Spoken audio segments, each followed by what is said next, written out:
Hey everyone, Craig Ball here, hope you're going well.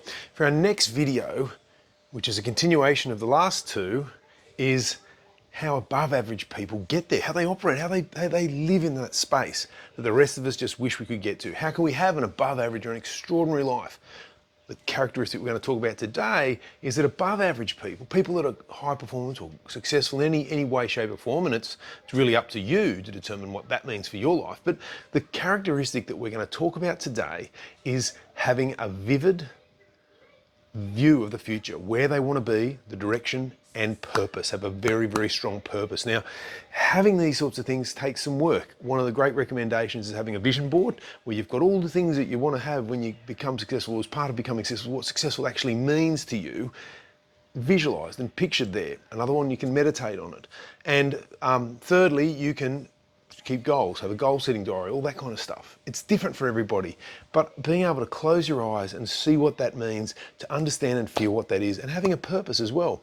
Purpose can be a very difficult one. I should know after leaving defence, often when you're in the Defence Force, you've got purpose, you understand whether it's, it's different for everyone of course, but whether it's defending the country or the country's interests or serving your country or serving others, and that's what was very much part of the purpose.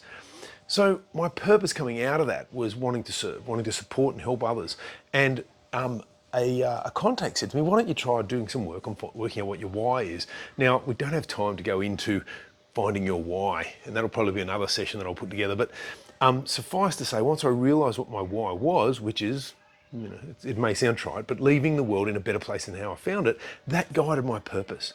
And as luck would have it, well, not luck, but circumstance would dictate, that ended up becoming men's mental health. As you must know, if you follow these, it's my main focus on men's mental health. It's supporting everyone's mental health, but when I get a chance to focus, or my niche is men's mental health, and that came about as a result of suicides. I'd lost 6 mates at the time to suicide. Now, this is a driver for me to help men step back from the abyss, and I do that through my men's walk. I do it through a lot of the other online offerings and work that I'm working towards doing and helping to get that. But that's my purpose. That's my approach, and that's having that vivid place and seeing result. My vivid goal that I want to do is hope to impact the suicide rate. Now, yours may be different, and I expect that it is, but figuring out what that is, your purpose and your drive, and being able to articulate that is vital. So this weekend, take some time, sit down, write it out, and try to figure out what you think that is. You may already have it. Spend some time each day focusing on it, and it'll get you closer to where you're going to be and performing for you above average. Thanks everyone, I hope that helps.